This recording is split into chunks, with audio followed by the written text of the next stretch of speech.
Now I want to introduce Assemblymember Dana Levenberg, who joins us tonight. We're so pleased that she could be here. Dana's experience as Assemblywoman, Sandy Galeff's Chief of Staff, as well as 9 years on the Ossining School Board, gave her the skills needed for managing staff and taxpayer dollars.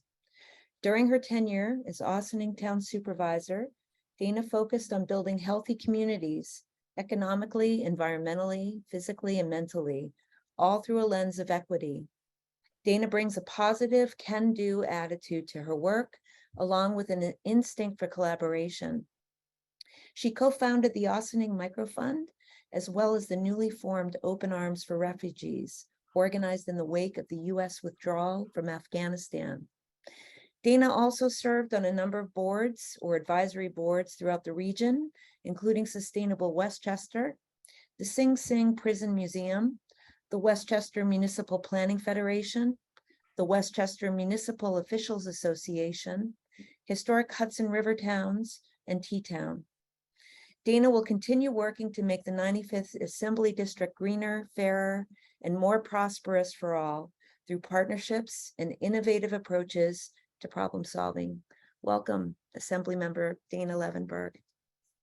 Thank you so much, Rebecca, and thank you so much to Riverkeeper, to Richard Webster, and to my partner, Senator Pete Harcum in the state legislature for this opportunity to speak to you this evening. And again, perfect segue into the idea of partnerships and innovative approaches to problem solving. I think, I jumped into the process and sitting on the DOB, the Decommissioning Oversight Board, basically on January 1st when I took office. I had attended a number of meetings over the course of the last year, and I had been very involved when I was working for Sandy with the working on trying to keep AIM pipeline from being sited where it currently is.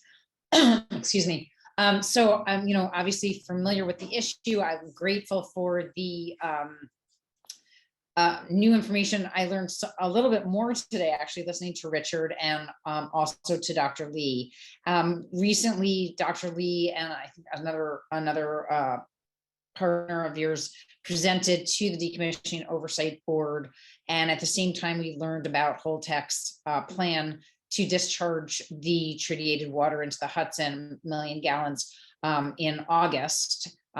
Richard very kindly asked if they could give us at least a month notice, which they agreed to. Of course, we don't really know if that necessarily means anything, but it's been emphasized multiple times that the state doesn't really have anything that we can do about the discharging of radionuclides. So again, partnering with Senator Harcum and with Riverkeeper, we thought we would try on this new approach, since we are legislators, of introducing legislation that would essentially disallow irradiated water to be discharged into any New York waterways. And we have introduced that legislation, and we have a bill number. For those of you, I saw a few questions in the Q&A, which is S5181 is the Senate number, A5338. And again, we're very grateful to Riverkeeper for already starting, I think, a huge letter writing campaign. And we've received many letters, as have my colleagues in the state assembly. We have, I think in the assembly, we have 2, 4, 6, 8, 10, 12, 14 assembly members who have already signed on. And we just started actually circulating it when we got the bill number on Friday. Not sure how they're doing in the Senate, but it's certainly of great interest, and it will be going through the Environmental Conservation Committee. So I think what we're hoping tonight is to get everybody to help get support for the legislation and make sure that we get the word out far and wide throughout New York State. I think, again, Dr. Lee kind of said, it's sort of like enough is enough. I mean, why are we going to continue to allow discharging of these types of elements, I guess, into our beautiful Hudson River or any of our beautiful waterways, whether they provide drinking water to communities, which by the way, the Hudson does, or not. We know lots of people already have problems from other pollutants in the Hudson, that you can't really eat the fish in the Hudson if you're fishing down here because of the mercury. And, we've been trying to open the beaches. Town supervisor in Austin, we worked very hard to look at trying to open the beach in Austin. What could we do to make sure that the water is cleaner?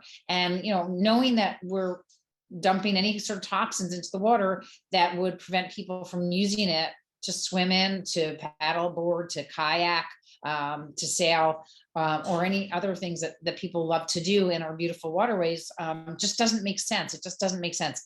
And while maybe, I don't know if tritium is or isn't cumulative in the body, because I can't remember who discussed that, if that was Richard or Dr. Lee, but if it's part of the sediment of the water that may be washing up 18 miles, up to 18 miles south, where they saw the CS-137. I think we just need to say enough is enough.